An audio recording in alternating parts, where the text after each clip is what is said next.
What is up, guys? Welcome to another happy hour. We got David, Amazon Hustles here. We got Michaela in the car, putting in the work so she wouldn't be late like she usually is.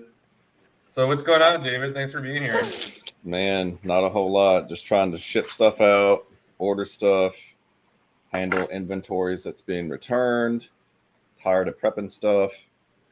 Need to get that outsourced all, you know, Are you the struggle. do you have a prep center? I do. I do. Um, it's just like sometimes it's hard to let all of it go.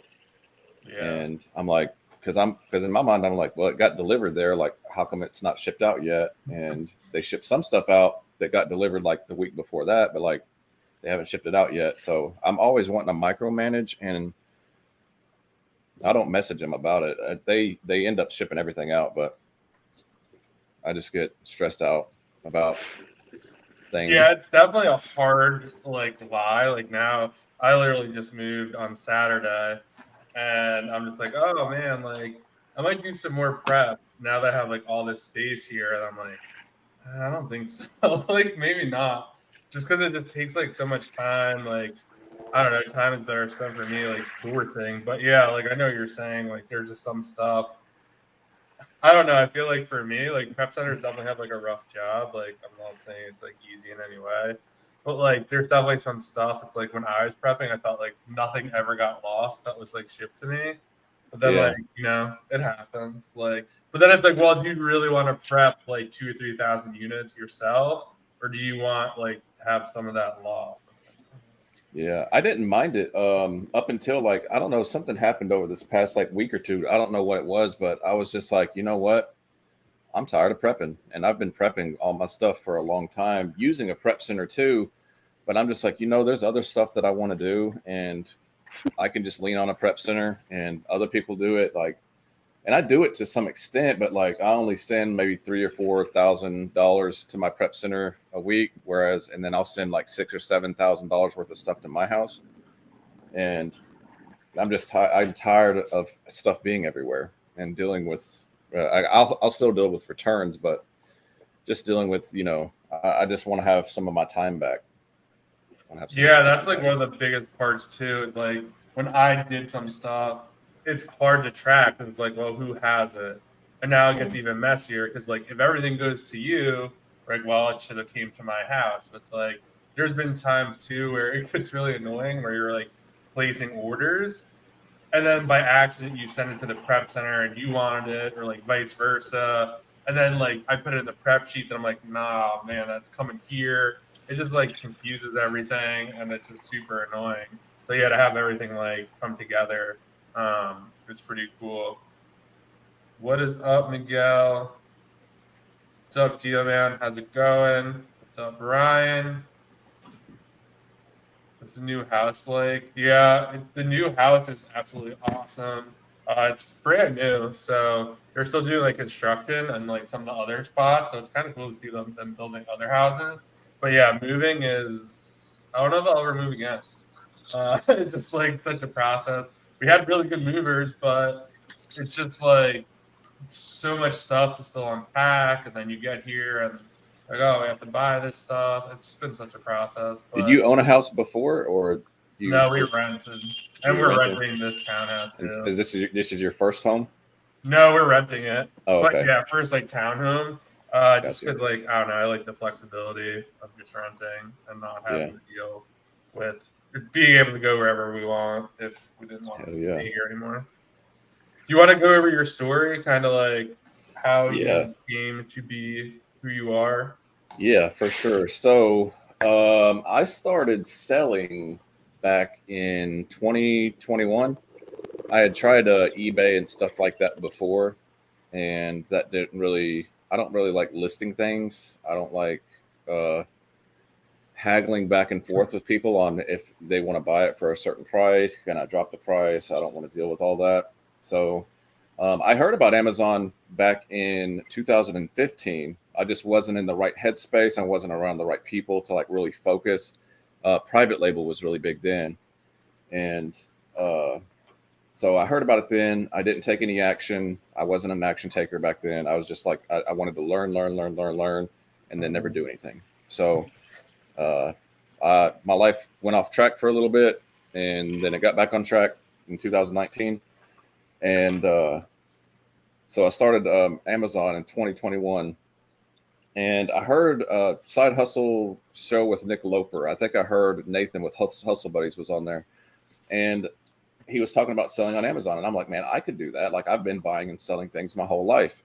And so I signed up with Amazon, got the postcard, signed up, did all that. And I don't even know what my first items were. I didn't even think that it was true. I thought all this was just like lies and people weren't really doing it. I was just like, man, I just need to send a shipment in just to get proof of concept. So I think I got some puppy pads. I followed like some hashtags on Twitter that was like hashtag Amazon FBA, and people would give out bolos here and there that like weren't good. But I sent in some puppy pads and some other stuff, and they sold. And I was like, hell yeah.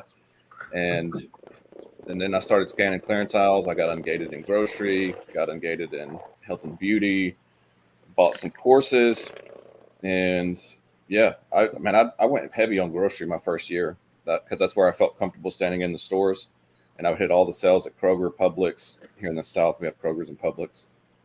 Hit all those sales, but yeah, that was my initial starting of it, and then my first year I probably sold like 178,000 in 2021. That's solid. I mean, for a first year, I mean, I think Yeah, my first year, I did books. I think I only did. I was just shy, I think, of 100, or maybe it was 68, and then the second year I broke 100. and I didn't have any credit either. So my credit has been bad all the way up until like probably about a week ago. I had some stuff from 2016 that was like really bad on my credit. But yeah, so that just dropped off. But I didn't have any credit. I didn't even qualify for an Amazon loan. My first Amazon loan. I applied for it and they said, no, your credit's not good enough. You're denied. And so I fixed some stuff on my credit. I paid some stuff off, and it was like just good enough. I got a $30,000 loan my second year. And so I basically like flipped $3,000 to like about $30,000. Then I got that $30,000 loan. And so that allowed me to like really kind of, take off a little bit last year. I don't know if you'd call it taking off, but I ended with like 864,000 in sales in 2022. That's amazing. So yeah, I mean, that's like, it's just a crazy kind of like journey, especially for you. I mean, I had the same thing. Like I sent in like, I think it's so ridiculous. I sent in like 5 or 6 books the first time. Like, hey, like, does this work? Like, and then like a week later, and it was like literally a week later. I guess the check-in times were just much better back then. Like it sold, and I probably made like 50 cents. I was like, holy smokes! Like this is like a thing. Like all right, and then you just like double down. And that's awesome. Yeah. Now, did you crack 100K a month, right? Like, I have, yeah, a few times. This year I did it a couple months ago, and I mean I have the capital to really do it. It's just like I've been prepping a lot myself, so I limit myself on, and plus like I have a full-time job too. I didn't mention that, but I still have a full-time job that I work Sunday through Thursday, and honestly I don't know if I'll ever let that go. I make really good money through there. Okay. And I can do some of my sourcing there sometimes. I've had to focus more on my job recently, but yeah, it's kind of like sales. Well, you get people in the rehab and you got to sell them on the idea of getting clean and sober. So, but I do that Sunday through Thursday, 8 hours a day. Yeah, I mean, I always said, like, I don't know, like, actually, I definitely would not still have a job, but like, I always like did wonder if I did online arbitrage instead of books, because with books, like, you got to go when the thrift stores are open, right? Online arbitrage, like, you could shop whenever you want. So like, I would have been shopping. Like, I always said I'd probably do like my work, like, I don't know, like Monday and Tuesday, and then like the rest of the week, just do like OA there, like get all the work done and like go above and beyond and all that. Yeah. But with books, like that just wasn't possible. And it's just like, yeah, I could see like if you have a good job, especially if you like it. I didn't like my job. So I could definitely see like whatever you make, it's just kind of like this weird thing. Like I was only making like 45, 50 grand. but it's like, oh, like just to toss that away, it's just like kind of weird, especially if you like it, and like Yeah, it's probably good funding it for like is. And Amazon. I work with some of my best friends. Plus, like it's not like my job is not capped. Like I could easily make 150, $200,000 a year where I work Wow. at. I don't because I'm not that good, um, but it's cool. I mean, people have different reasons for quitting their jobs. Like, I mean, I don't have like anybody to really fall back on, and I need to make sure that me and my fiance are taken care of, and that I want to be in a position that if she wants to quit her job and do something else, she could take a month or two off, and I could handle all the bills and take care of everything.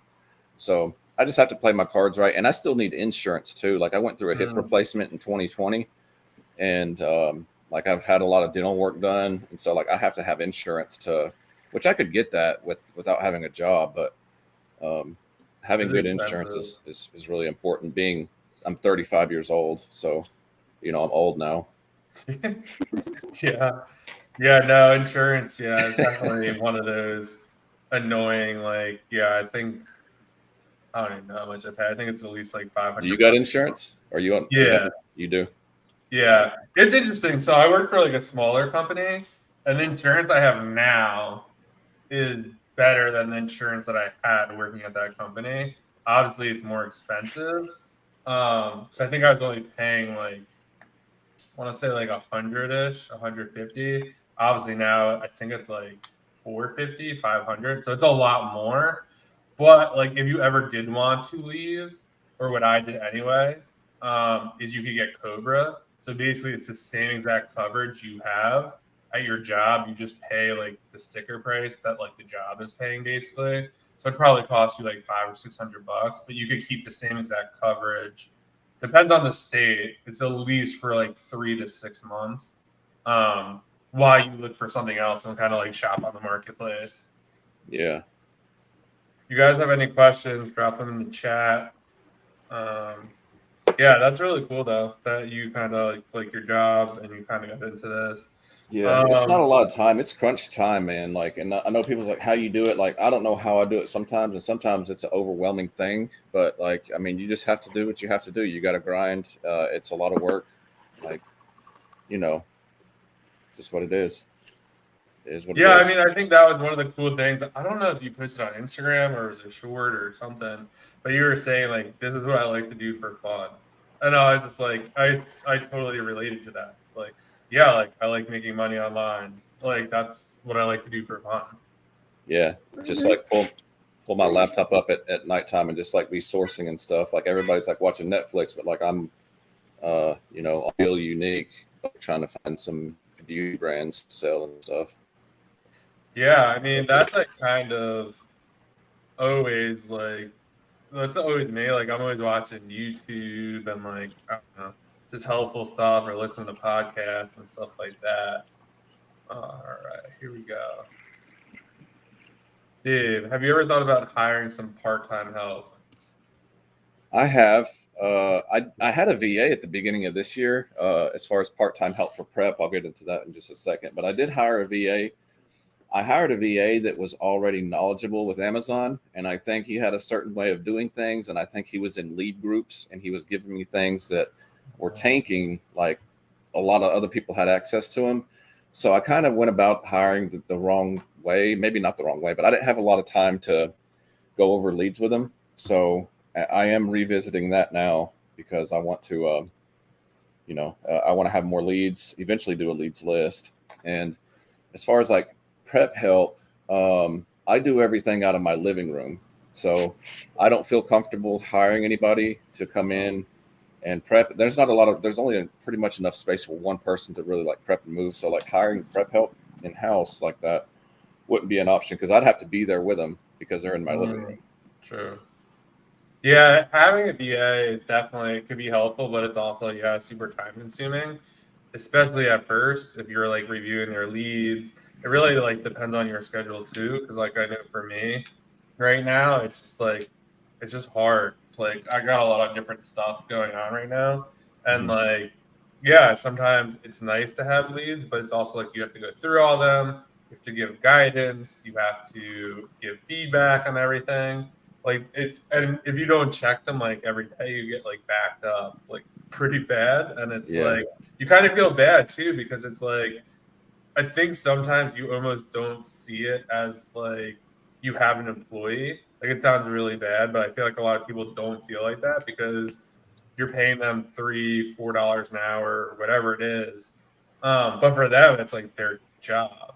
Like that's like your 9 to 5.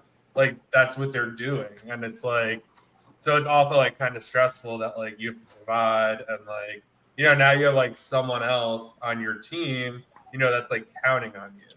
Like for me, like it's like okay, like I just need to do what I need to do, but now it's like well, like I also providing for this person's family, so like I really need to make sure like things are going well. Yeah. Yeah. Yeah. I eventually let him go. I asked him to do 2 things for 2 days in a row. He didn't listen and didn't do anything that I asked. So I let him go. I was already thinking about it, but yeah, OA deals. Dave Lacroix, Yeah, with OA deals, he's got this like mini course, and in it has like hiring a VA, and he has a really good process of like how to hire a VA and like spreadsheets to keep track of how they're sourcing and going through, and like he's really systematized. He's a really smart dude. I've never talked to him one on one, but I've watched all of his content. he's really smart. I met him in Miami in February. Really nice guy, and yeah, he really has it like ironed out. Yep. What's up, Matt? What's your full-time job? I am an admissions coordinator for about 4 or 5 different rehabs. So I'm the guy behind an 800 number. Like if you or a loved one is struggling with alcohol or drugs, you Hmm. pull up, you search, hey, rehabs near me or rehabs wherever. And we buy advertising from a lot of like the top search results. And then you call, and then I say, hey, what's up? Do you want to get sober? This is the way to do it. Do you have insurance? And it's healthcare. It's healthcare, but like sales. So it's pretty rewarding. I do get cussed out quite a bit. Like, when people talk about doing like outbound calls to like wholesalers and like just talking to wholesalers, like I've been doing cold calling for a while. I did cold calling before doing this inbound sales, but yeah, I get cussed out quite a bit. It's okay though. I don't take it personal. It's more so to do with what they're going through and whatever. So, you just reach out and sell, ask, whatever, communicate. It's really just communicating with people. Just So care. are you basically is your job to convince them to join, or you're just kind of just like I enjoy it. Sometimes it's cool, sometimes it's not, but you know, it's cool. It's cool enough. how do you guys improve your margins? I'm stuck at 8%. Prep, I'm guessing, is outsourced, and I got a leads list recently.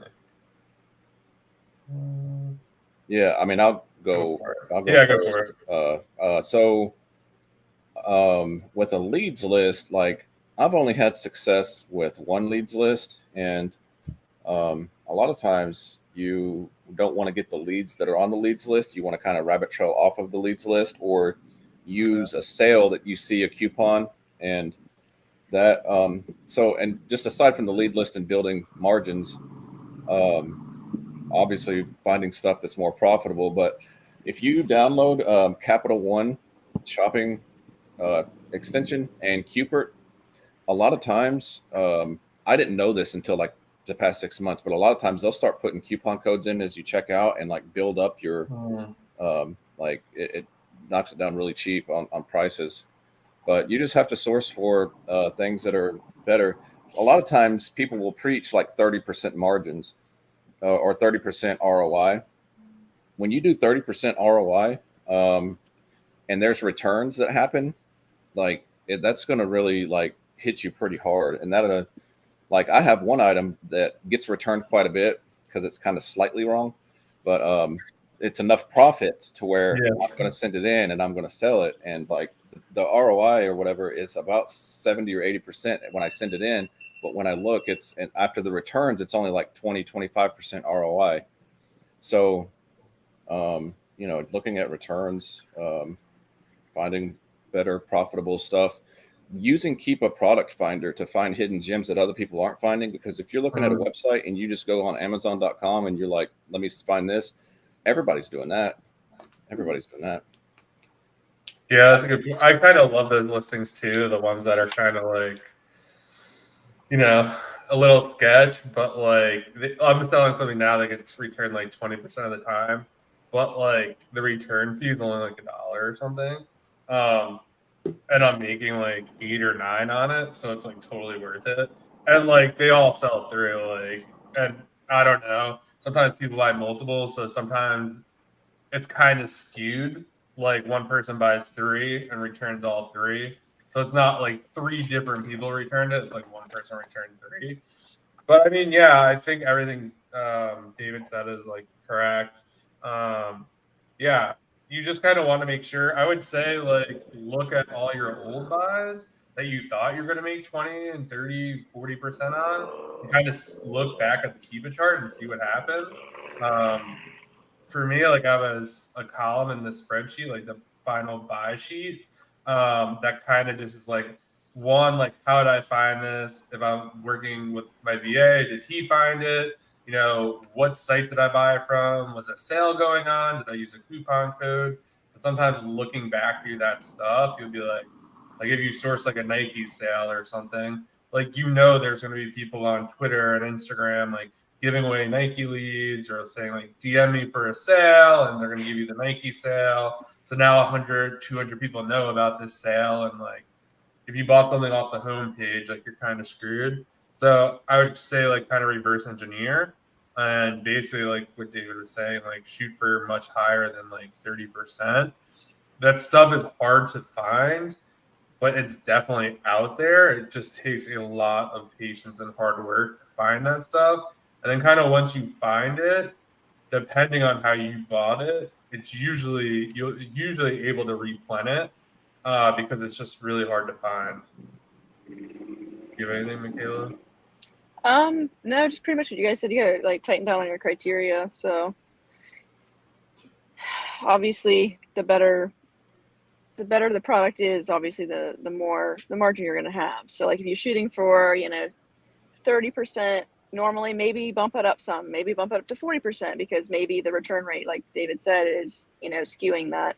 Also, not shopping like the major sales. Like don't shop the sales that everyone's talking about. Shop the sales that are less known.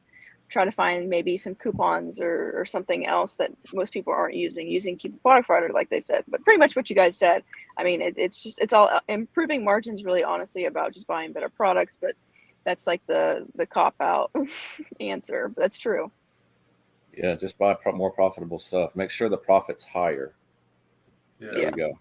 And I would say I Pretty also really like to look at the Keep It chart. I'm really trying to make an effort to buy stuff that like the break even price hasn't been hit in the entire year.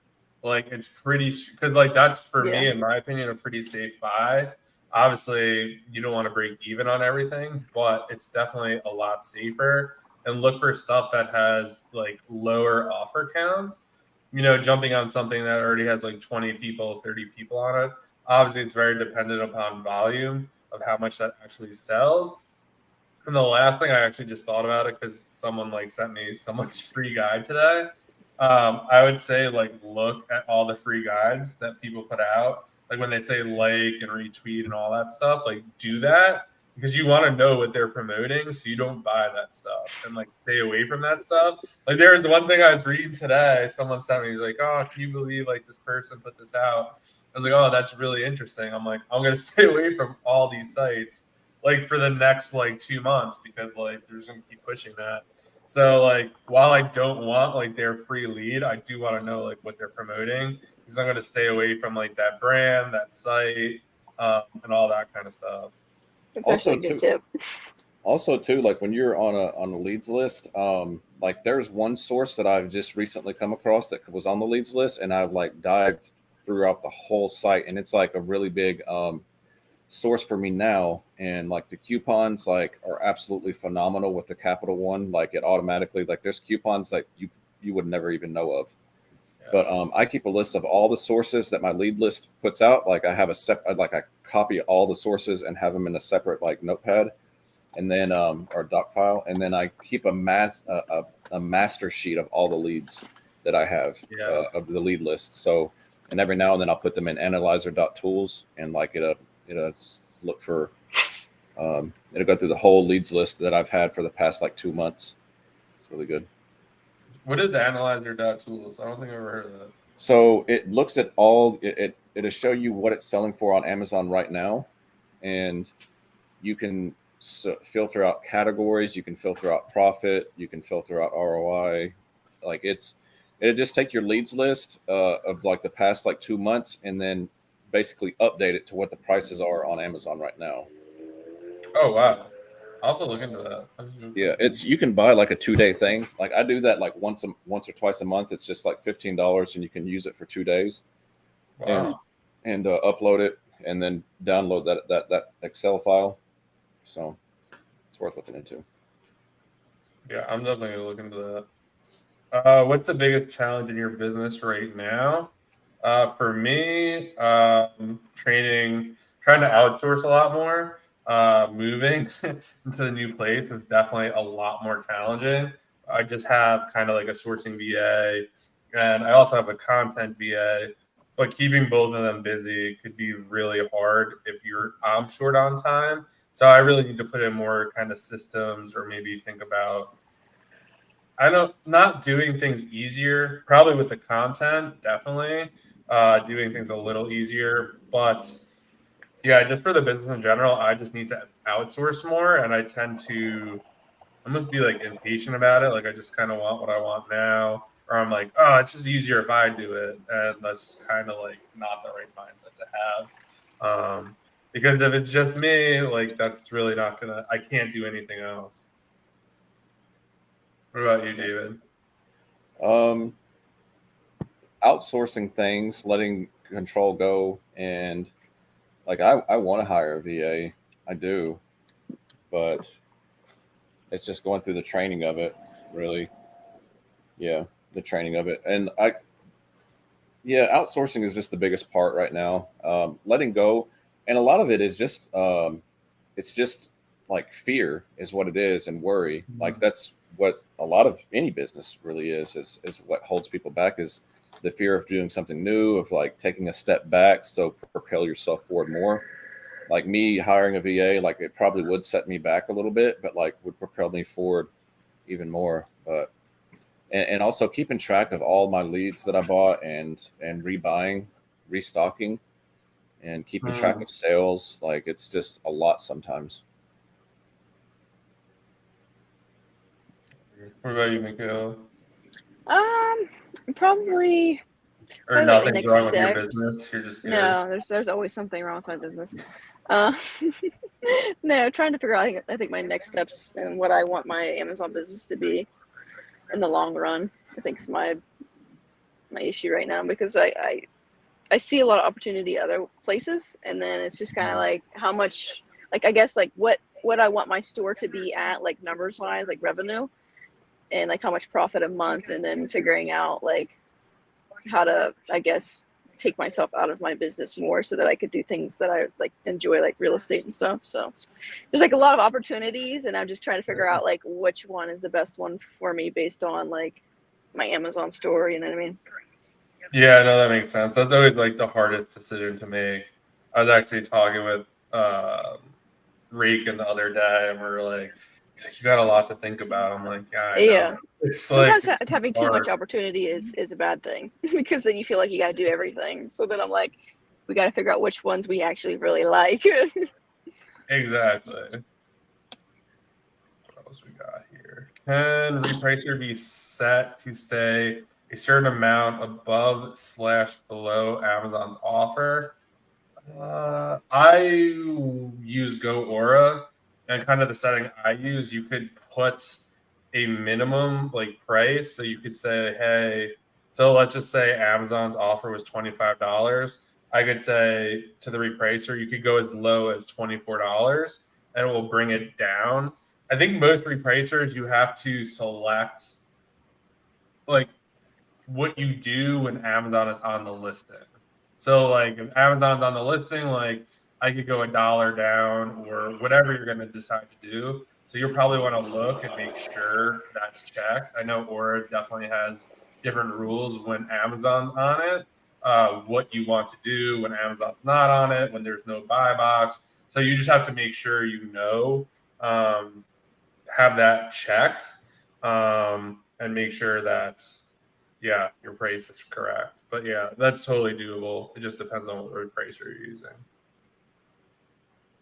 Be Cool has a lot of different features, and I'm glad you reminded me. I have it on my Todoist thing to create a few Be Cool filters. But Be Cool has a lot of neat filters that you can customize. Yeah, most of the repricers are pretty good, and I will say too, always if you're ever stuck, and obviously it's always good to watch YouTube videos, but reach out to their support. I mean, for me, Aura, they're like real quick to like hop on a Zoom or send a helpful article or just pretty much anything. So if you're ever like kind of stuck, most of the companies are pretty willing to just help you out. Never take it personal. Customer service, will train you not to. I take it personal sometimes, though. Them people are assholes sometimes. I swear. What are they like? What's been the worst that's like kind of happened? This dude started cussing me. It was like 6 a.m. and I start work at 6 a.m. and like it was my first call of the day. Like I'm not really in a big talkative mood, and he was trying to figure out if his daughter was at this rehab place. And I was like, I can't tell you if she is or not because that would be breaking HIPAA. There's no release of information of you anywhere. And he started cussing to me, and I cussed him back. And I was like, don't raise your voice at me. This is HIPAA. This has nothing to do with me. Do not yell at me. I said it in a lot harsher tone than that. And he calmed down. But wow. Yeah. We're not so we don't have to like we don't have to be like all super nice. Like if you start running your mouth to us, like this is addiction. Like people are assholes. You don't have to accept being treated bad. Yeah, I was gonna wonder if that was like the case, but yeah, I guess that would make sense because maybe in like some cases you'd have to. We try to be sympathetic, but like some people can be really disrespectful. So, what time of day / night do you work on your Amazon when you have a job? How much time do you set aside for Amazon on a daily basis? I get up at 3:30 in the morning, and I have to be at work at 6. I wanted to have an hour in my day before, and I have this new venture / website / coaching thing that I'm doing that I was trying to get off the ground and build this website. So I originally started waking up early to do that, but now I wake up, and so from about 4 a.m. to 5 a.m., I'll look through my leads list for the morning, note some things that I want to buy, and then sometimes at work I can do things because I'm on a computer and I have 2 screens pulled up. So sometimes I can do it while I'm at work, but then after I get off of work, I'll source some more at home once I, maybe an hour or 2 after work. Cool. So yeah, there's always time. Yeah, so I'm guessing you work like 8 hours a day. Mm-hmm. Yeah. Yeah, no, I mean and I think that's a good like thing. It's like, there's just always time to figure, like you make the time or you do other things with that time or whatever.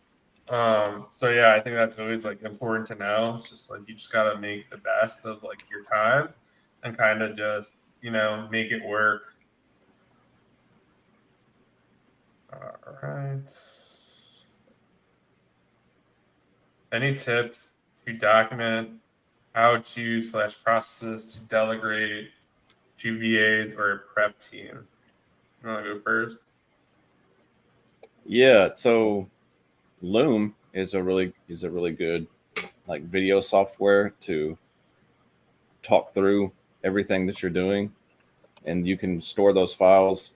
I'm just kind of briefly touching on this because like I didn't do this, I just know about it. But Loom is a really good. You can record short 5-minute videos and have a library that they can look through, and having just SOPs and just writing things out of things that need to be done. I sometimes, instead of sourcing in the morning, I get on my computer and I just write out stores that I source, brands that I source, what to do when you come to a website that you've never visited before, like where to look for in sales, how to start looking for sales. If you open up your browser and you're like, where do I look? Like how to start looking for sales, going to Rakuten or reverse sourcing. So I just write everything out, just write it out, or you could create videos too. Yeah, I think Loom is a great tool. I've made Loom videos before. So if you want the full version of Loom, you can make like, I don't know, I think up to like 4 hours or something crazy. I think it's like $10 a month. There's also this service called, there's probably like a free one, but I bought the year of this. It's called Otter AI. So you could upload the audio file and then it converts it to, like, it transcribes it, and I'll upload the transcription to ChatGPT and say, turn this into an SOP. So it's kind of complicated, but I've done that before. Prep is kind of just like you work with the prep center. You just kind of, they'll probably give you a spreadsheet. Some of them have software. And you just kind of, I know for mine, we share Google Doc. I have it set up in SellerAmp where I'm just kind of exporting. Like I have my buy list, I have my master buy list, and then there's one for Prep Center. And the Prep Center spreadsheet kind of matches the columns that they have. Most prep centers are pretty flexible with kind of like how the spreadsheet is set up. Some of them make you put it into inventory labs, unlisted inventory, and then they kind of manage it from there. But yeah, I would suggest probably doing prep and then kind of looking into the VA route, because prep is definitely easier to outsource, in my opinion anyway, than trying to delegate to a VA. Yeah, I just use Loom honestly for like SOPs and stuff. I don't do like written really. I just do videos of training, like certain things that like how to spot an IP complaint on Keepa, basic sourcing things, like wholesale. I'm doing a complete like redo of my wholesale SOPs and stuff. So pretty much just Loom. And then we have like a chat together. So if they have any questions or anything, explain over chat, I just send it through there. What kind And of then chat Prep do you Center have? they just have a document, so we just share that. What kind of chat are y'all on? Like what? We do a Skype. Okay. Some people do WhatsApp. We do Skype. Some people are like, "You use Skype?" And I'm like, "Yeah, that's what my VAs, they like it, so that's what we do." Yeah. I don't need to make things complicated. Yeah, I used to use Skype, and then I actually made them use Zoom because the screen sharing in Skype was just, there was too much of a lag. It is. So like I was like, nah, like we can't do this anymore. Like we're gonna do Zoom. Because this is just taking way too much time. Another thing you can do that I just thought of, and you want to be like real thoughtful about this, because like usually when you send instructions to like anyone on your team, like if you're the boss, they're gonna do exactly what you say. So you can send them videos of like other people. So like if David makes a Be Cool video, you can be like, hey, like follow what David did. Like this is how I want it set up. Just know they're gonna do exactly what David does. So you're like, oh, like at the 2-minute mark or whatever, like I don't want to do that. I'd rather check this box. So you got to make sure that it's kind of aligned like what you want. But that's kind of like, I've even done that before. But like, hey, this is a really cool like keep a product finder thing. Like go play around with this today and like see what you could find. Yeah. Did you hire somebody that already knew how to source? They had a little experience. They actually knew how to use Keep a Product Finder a lot. So I usually don't like to hire people who know kind of what they're doing because they have bad habits. But seems to be working out. Do they you tell them every day? Sorry, do you tell them every day like what to source, or do you just like, hey, go find me some stuff? So it depends. So usually it's like, hey, go find me a bunch of stuff. I'm really big right now into manual sourcing. So there are just some websites that were like trying to hit harder than others. And then if there's like sales or specific sales, I'm like, hey, I want you to search the sale. Like this is it. I have like almost like I created like in Google, like a calculator for them basically. So like we use a lot of like obviously discounts. So like all they have to do is like put the price in and then change the discount. And when they're sourcing the site, it's just much quicker than like pulling up a calculator. And then like the third box puts in the final price. So I kind of like we use that. We have like some other internal stuff to like kind of clean up like Kiva stores and stuff like that to kind of put those in there. We don't really do too much reverse sourcing anymore. I will have them do it on kind of stuff that I find that was like, damn, this was like tricky to find because other people in that listing are obviously probably finding some other tricky things that like we haven't seen yet. But like, yeah, we're not just like kind of searching like those big like listings, kind of reverse. Got you. Where are we here? This is my first week reverse sourcing, and I feel like I'm going in circles because I just keep seeing the same products.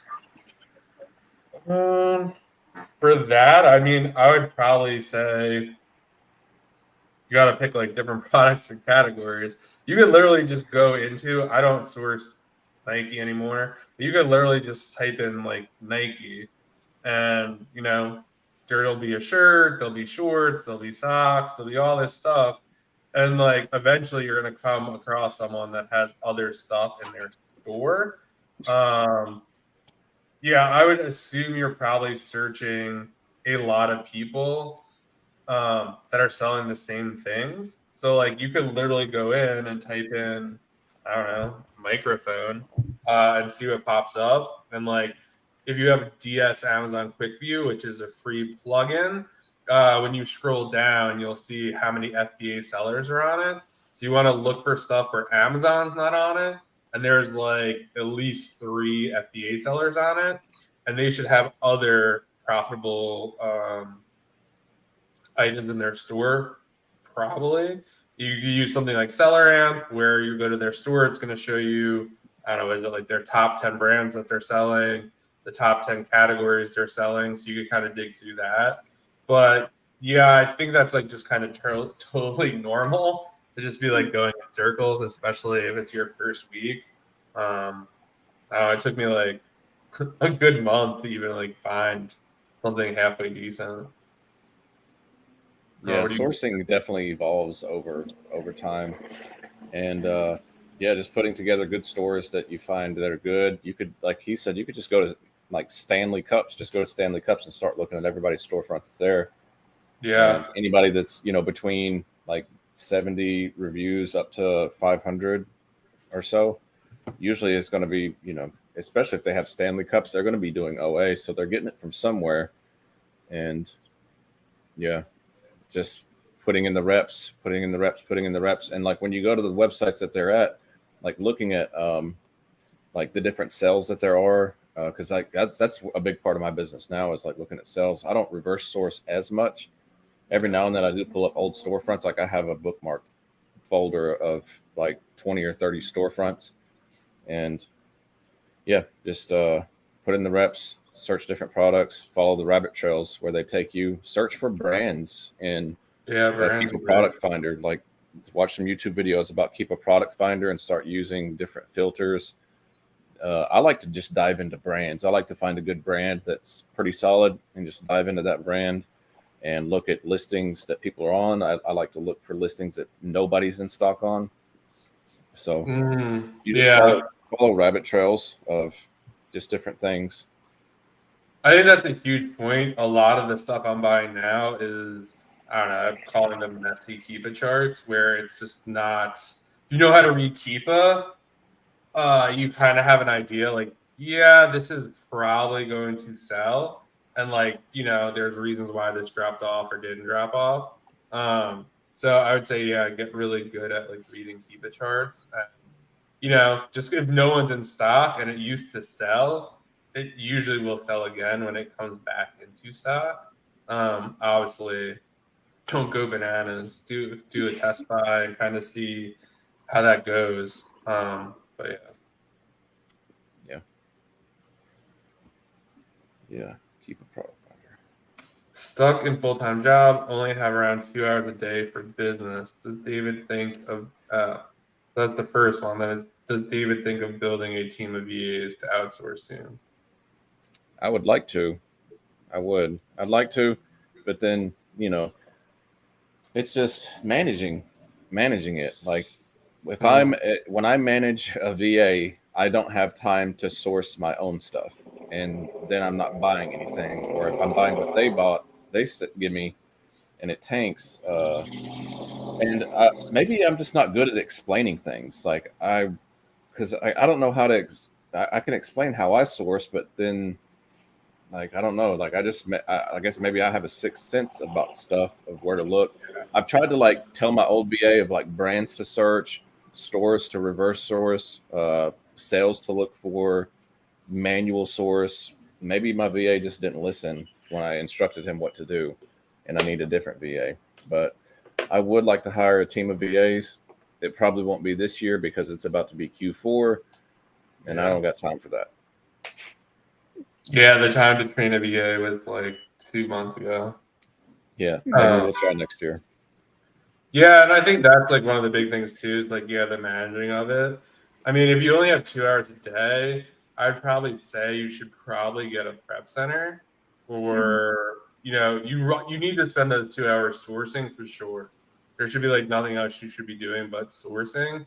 I mean, if you have to prep, I mean, depending on your situation, like I don't know if you get like a family member or a friend like that you could buy a 6-pack or something, just kind of help out.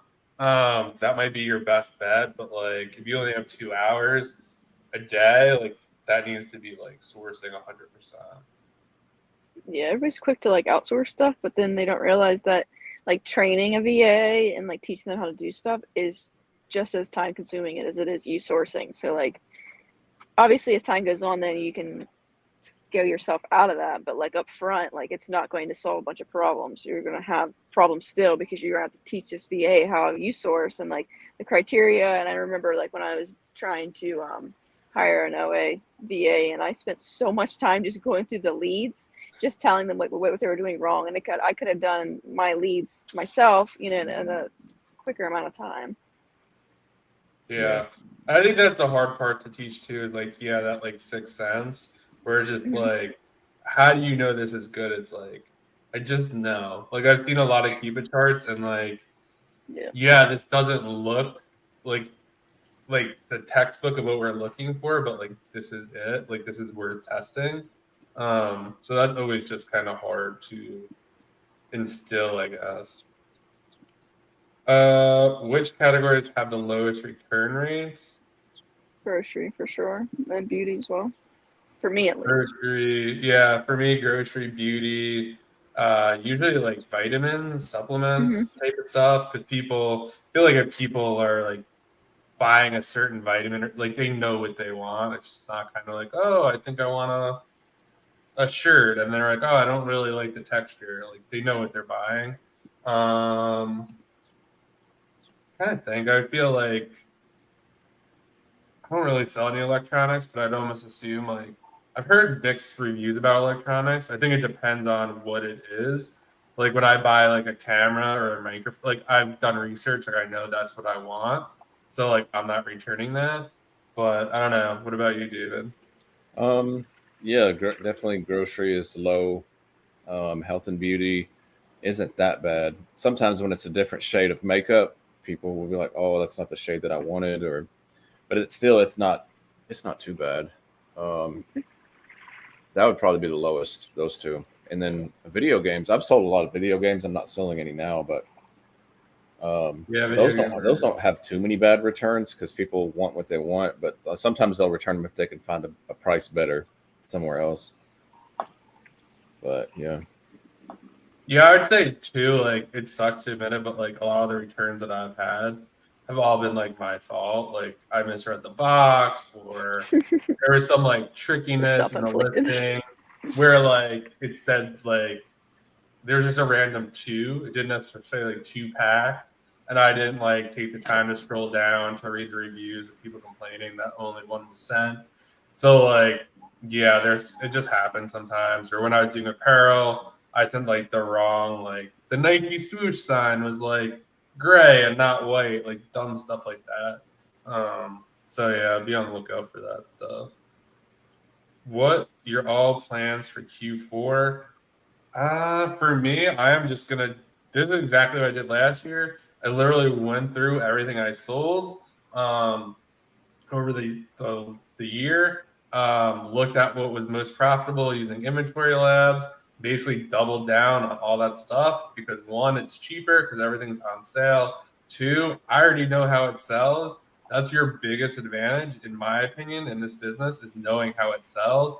Keep is great, sales estimators are great, all that. But if you truly know how much you sold in a given time period and like return rates and all that kind of stuff, you have a huge advantage.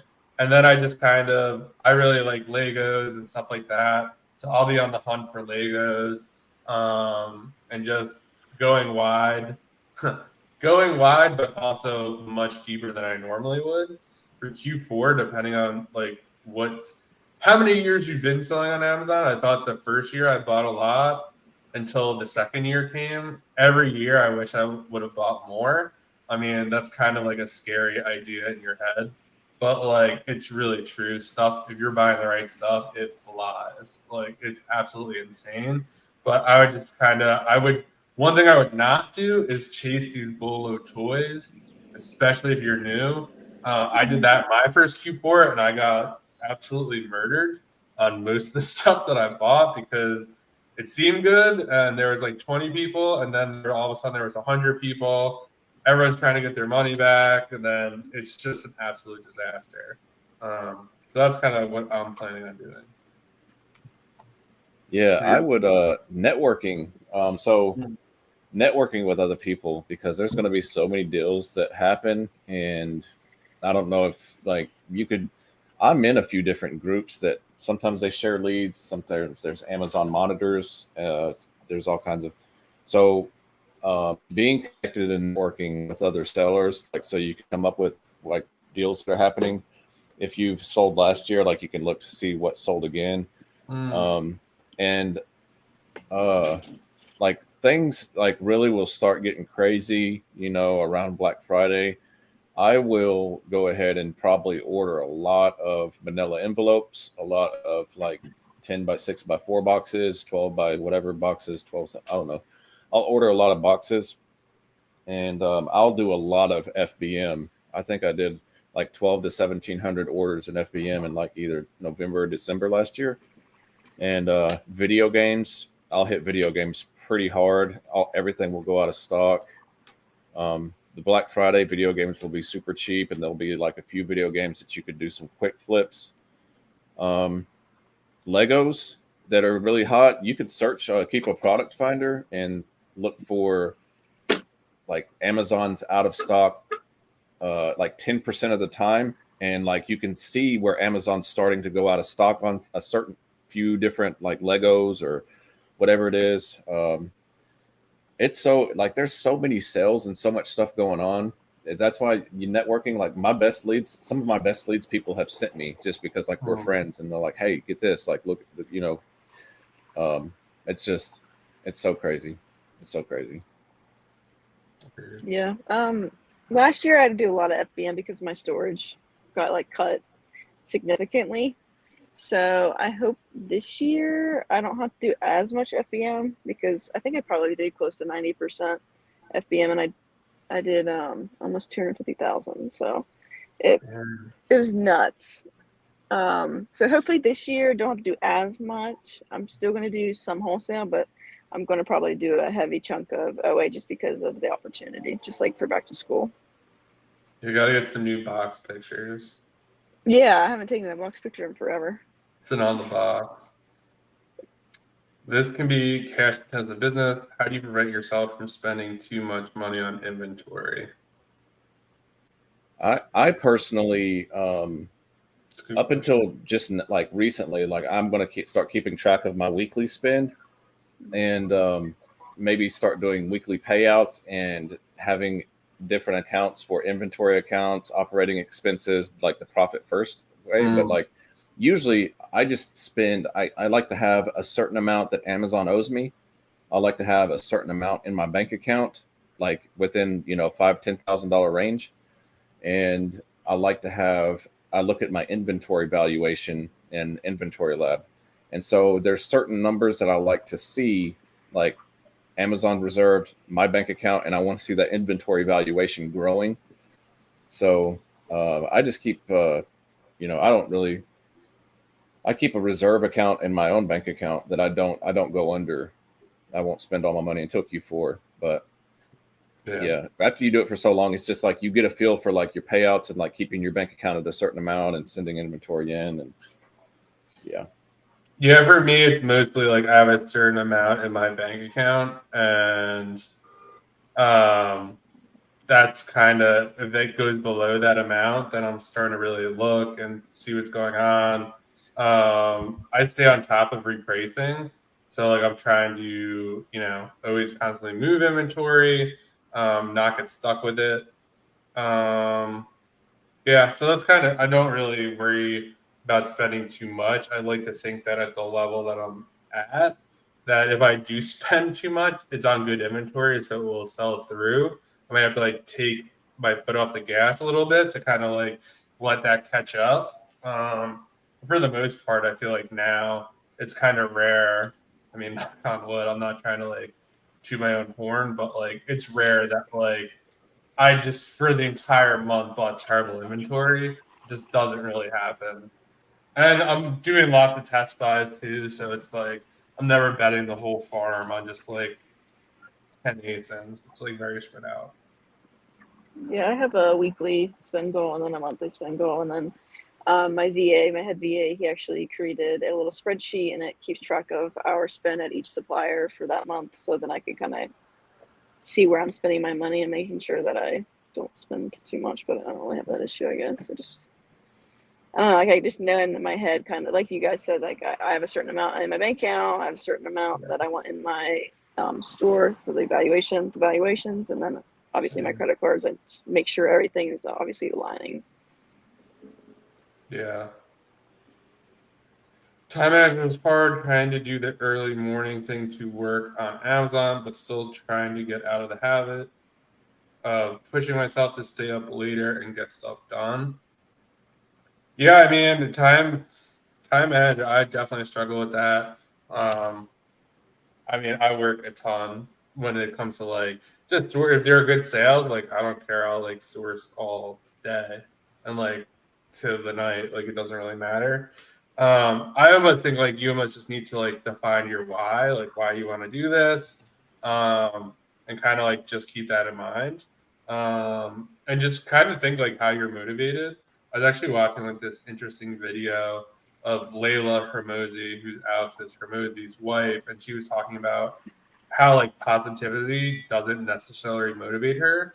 It's more as like, hey, if I keep doing this, I'm going to become this person, and I don't want to be that person. And that's what motivates her to keep doing it. I mean, they don't have to do anything. Like they're so wealthy, but like she wants to be, a billion-dollar company and a billionaire. So she's like, well, if I keep slacking off, I'm not going to do that. And that's more motivating for her than saying like, oh, I'm going to be a billionaire one day or whatever it happens to be. So I'd say maybe try to identify that. And it's like, hey, like if I stay up tonight, like it's going to help me like get a down payment on a house or whatever you're trying to do. Or just figure out how to motivate yourself and then kind of lean on that. Yeah, I agree. I'm team mornings. I'm not staying up late at all. I'm not doing Yeah, that. I'm a morning person as well. Yeah, time management's funny. I mean, Pomodoro, however you say it, Pomodoro, whatever timer, where you time yourself and like just focus, intense focus, 25, 30 minutes, 45 minutes, whatever. That's the best way to have good time management. Having it on a task list and then like focused intently on that task when you're doing it. That's the best, just focused work, deep work. Yeah, agreed. And I would say too, like make sure you're really. I actually heard this other tip too, to get like a timer. I actually bought a desk timer, and like you like hit it when you're sourcing, and then when you stop sourcing, stop it. You'd be like really surprised. Like, I'm like, oh, I sourced for 2 hours, but I was like DMing like David and Michaela for like a half hour of that on Instagram. Like that's like, but in my head I was like, True. oh, I was sourcing, but like no, I wasted like half that time on Instagram making stories, like talking to people and doing all this other stuff. So I wasn't truly sourcing. Yeah. Q4 tips with using a prep center, I would say plan on, depending on your goals, I'd plan on prepping some of the stuff yourself. I probably would not send anything there. I don't think I'd send anything to my prep center except for like replans and stuff like after November. Probably like midway through November, I didn't. Um, so if you're gonna do that, it's just because I know I can get it out quicker. It also depends on your location. Where I am, like I know there's a warehouse about 2 hours away from here, so I can send stuff and it's getting there in like 2 days, and it's gonna get checked in much quicker. Whereas if I'm sending it to Montana, it's gonna take like 2 or 3 days to get there. My prep center preps one day for me. I might try to get them to do two, but like it's gonna sit there. So I'd rather just get the stuff myself. I really will focus on, stores that I don't pay sales tax on, because then it's like the same thing as doing the prep, and I'm just doing the prep, and then I just could get it done faster. So I feel like you just have to strike that balance and kind of know, almost like when you send it to your prep center, how long it usually takes for them to process it and what fulfillment centers you're going to, how long it takes them, and then kind of make some decisions based on that. But you don't want to get caught sending like the Lego advent calendar or like these seasonal opportunities, late in November, and they don't get checked in. So you also have to realize Amazon fulfillment, even though they're going to like hire more help, check-in times are going to be brutal because they are every year. And like, you can't bank on like, oh, if they check it in like a couple, like you just can't bank on that.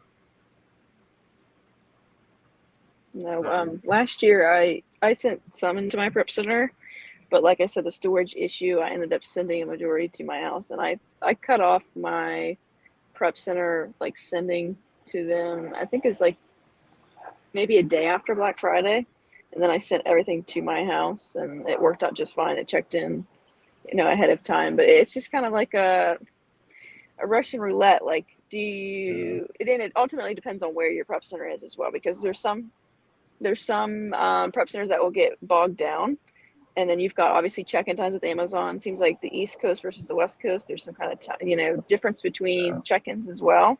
So it ultimately kind of just depends, and honestly, you learn so much by just going through it once already yourself. So like your first quarter four, you're going to learn a ton, and so then you're going to implement it to the next year. And so I talked to a whole bunch of people about, check-in times and stuff, and I was worried that my stuff wasn't going to check in time because based on previous people's experiences. But then like last year, I honestly didn't have any issue. I don't know if it was just because of where I was sending to or whatever, but it checked in within, this mid first week of December, and I sent it out towards the end. So it just depends, I guess. But I'd honestly send, if I could do it over again and I didn't have the storage issue, I would have honestly sent a bunch to my house, just because I know I can prep it faster than my prep center, and I know that I can get it to the warehouse that's like 6 hours from me, and they check in like same day, next day kind of thing. Same. Yeah, same. Yeah, I think that you also have to realize too, it's like, I do think sometimes like it's like looked at as a flex, like you have a prep center and like you just order inventory and like you don't touch it, and like that's all good and great, but like in Q4, like it's not flex time, it's like make money time. Like, so Nope. just keep that in mind that like Let the money talk. exactly. So just keep that in mind that like it is like one of the best opportunities of the year. I don't think there's any like better money making opportunity than there is in Q4. And like I feel like my very first one, I never understood it because I was like a bookseller, and like we were waiting for January because it was textbook season. So like my first, I was like, yeah, whatever. Like it can't be. I'll just do. I was like so pissed. Like I could have went so much harder. But like kind of live and learn, and it's gonna get like super uncomfortable like with your spend, but like you just got to push through that because you'll be happy. Obviously, do like be responsible, but Yeah, I'll the spend all more the you way can down to spend, the zero. better off you'll be. Yeah, I'll spend all the way down to zero and be hitting daily payouts every day. Yeah, that's yes. Have to do I didn't FBA go more. that far last year, and I so wish I did. Like, I was like, oh man, I spent all this money. Like, I think I'm gonna spend like my game plan would be like to spend all throughout like November, December, and just go crazy, and then buy nothing in like January and February. As like if it made sense, because I feel like January is good, but like February, March, like the inventory just wasn't there, and like I wish I spent so much more during November, December. Every year is different though. Like sometimes there are shortages, sometimes there's not. There are bolo toys sometimes, other times there's not. So you just kind of gotta play it by ear. I have 4 kids for the longest time. I wouldn't teach them how to clean up after themselves, and then ended up being more mature and teaching them to do it. Yeah, that's a good way to look at it. Besides toys and electronics, any thoughts on the best categories for Q4? They're all good, in my I was gonna say opinion. that. Like, there's just more volume there. There's so many to steal, like Chris Grant. Like, there's so many opportunities in like seasonal food, like True. Thanksgiving, like stuffing, cranberry sauce, like different chocolates, all that kind of stuff. I don't think you could really go wrong with any category. I think you don't want. I think sometimes everyone. I mean, we just talk about like, oh, we can't wait for Legos and stuff. I just personally like Legos and kind of selling that kind of stuff. But like everything sells in Q4. Like, I wouldn't say like to chase like Magic Mixies or whatever when they were like popular or whatever. Like I didn't buy any of those. I chased those in 2021. I chased Me Did too. those. you? Hell I yeah, I sold them on did. eBay. Yeah, and like so you can do that stuff or whatever. But I will say you kind of want to definitely don't be like, oh, like toys and electronics. There's so much other stuff that sells. People buy everything and anything. Like I sold a ton of apparel. Like that was probably, I would say 80% of what I sold in Q4 was apparel. Just like normal everyday stuff that like people buy, but like they're gifting it. It's for school, it's getting cold, like all that kind of stuff. So for me, I would say all categories are good. People are splurging on everything and anything. And also think about like giftable stuff because a lot of people are gifting stuff. Yeah, Yeah. it just helps because a lot of stuff is going to be on sale. So like your cost of goods is going to be super low compared to normal times. So like even if you don't think it's something for Christmas related, you're still getting a low buy cost, and then you're still selling them if it's a good listing. So it's not just necessarily like Christmas stuff, like you said. It's not just giftable stuff. It could just be everyday things that people need, and you're just getting it at a lower buy cost, and you're making maybe 30% more on it or 20% more or whatever. Yep. Yeah, I feel like when I used to do Christmas shopping too, I would be like, oh, I'm buying everything, like people stuff. Like, I'm gonna buy something for myself. And it'd be like something like totally normal, like not Christmas that like I just kind of wanted for the longest time. And you'd just be like, oh, this microphone, like whatever, like I deserve it. True. Yeah, grocery stuff, seasonal grocery stuff. There's something that I will get and probably about like $1,500, $2,000 worth of. That's seasonal. It's not really sold in stores. It was sold in stores in 2021, but it wasn't sold in stores in 2022. And it was I could only find it at one place. And it was online that I bought it. But sometimes those that stuff tanks. But just like it being seasonal, it's limited. So even if it's chocolate, you could still hold it for a couple, like a month or two after Christmas. People still like Christmas stuff after that, or Halloween stuff. I find I do the best with Easter seasonal stuff, but just because Halloween's over with, people will still buy Halloween candy corn or whatever Halloween candy that there is. Like, there's a lot of opportunity with seasonal grocery. Yeah, I totally agree. I way overbought. Like, I didn't overbuy, but there was like a seasonal like chocolate, and it was selling, and it was just going crazy. And then it got lost in like FC transfer. Like, Dang. oh man, it was so bad. And then like I had to liquidate it. It was still fine because I broke even on like that second batch, but this is one of the things like out of your control. Like, you did everything right, but then it got lost in the warehouse. It's like, what are you gonna do? Yep. Is it just me, or do you all have little to no social life since FBA? Are you okay with that? For me, I feel like it's very seasonal. Like, I'm not doing anything in Q4, and it's like pretty much known to everyone else. Like, you're not going to see me. And probably like almost from here on out, it's gonna be about that. But like, I don't really look at it like that. It's just like, I like doing this. I mean, I don't know. It doesn't feel like almost a job to me. It's just like something I like to do. One, number two, it's like a huge opportunity. Three, I feel like, well, I don't know. I consider like the community, like, I don't know, like me and David talk like probably a couple times a week on Instagram. Like, me and Michaela talk all the time. Like, I don't know, I consider them like friends, and like that kind of as being like socializing, because like we're not just talking about Amazon. We're talking about like funny shit that's going on in the community, or funny tweets, or whatever. Like, it's just, I don't know, stuff that I would be doing with coworkers, but it just happens to be like mostly Amazon related. So I kind of like think like I'm being like a normal person. It's just like my coworkers, we're just like on Instagram, or we're getting on a Zoom, or we're doing stuff like that. That's how I think about it. And then like, yeah, I'll like go hang out with friends and stuff like that. But something pops up. But mostly like from here on out, it's gonna be like pretty heads down. Yeah, I really didn't have a social life before this anyway. So it doesn't matter.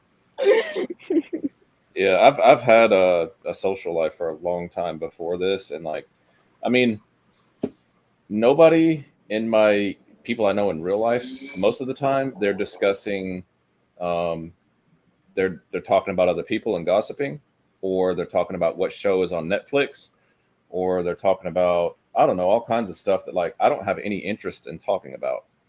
And I work out, I go to the gym. If people wanted to go to the gym with me, that's cool. If not, that's cool too. I talk about like business stuff, personal development. And so when you do that, that really cuts you off of a lot of people, because not a lot of people are worried about that. They're just talking about like what Sally's doing, and what's happening on Yellowstone, or whatever the True. latest episode of You. And I don't watch TV. It doesn't interest me. Like, I have goals that I want to work towards, and I'm working towards those. And I have a few close friends but like, as far as like hanging out, like I don't drink, I don't smoke, or I don't do a lot of that. So there's not really, and plus I don't like being around people for longer than like an hour, 2 hours tops. So like, if I go to a gathering somewhere, 2 hours tops, like that's it. I'm going to a concert this next Wednesday, but yeah, I like people, but like just being around people for too long is just like not my thing. Yeah, it's like I'm going to talking about that. I'm going to like a country, I don't know, music like beer fest tomorrow. Like my best friend just texted me. I was like, yeah, I'll do that. Like, because like we haven't seen them in a while, so it's like just fun to do stuff like that. But yeah, for the most part, like I don't know, I almost consider this socializing. Like, it's just like three of us like talking together, like talking Yeah. to you guys. Like, I don't know. It just happens to be like I love talking about Amazon, so just works for me. Yeah, I think it's just different priorities too for people like my age, like 24. Like, they're partying and everything. I don't do that kind of thing, so it's just like it's hard to relate to people my age almost. So like, Yeah. it's just hard. Priorities just are different in our world. So Yeah, it's definitely harder too, I think, because like sometimes it's just like I don't know. People think like you're crazy, but like you think they're crazy. It's just like very funny. It's Yeah. like, yeah, this is just whatever. It is what it is. Yeah. If you guys don't have any more questions, we'll cut it here. Thank you so much for being here, David. Where can people find you? At Davidamzhustle. That's on Instagram. That's on Twitter. That's on TikTok. I have been kind of slow on making content, but I will start making more. I just sort of launched a site called arbitragexp.com. So the arbitrage experience, I still have a lot to do to build it out. And I just created the Arbitrage Insiders newsletter that I just started like this past week. It seems pretty cool. So you can sign up for that on arbitragexp.com. But yeah. Cool deal. Sweet. Well, everyone go sign up for that stuff. And yeah, we'll see you next week. Thanks again, David, for being here. And we'll see you guys in the next one. Peace. Yeah, thanks for having me, man. See you guys. Of course.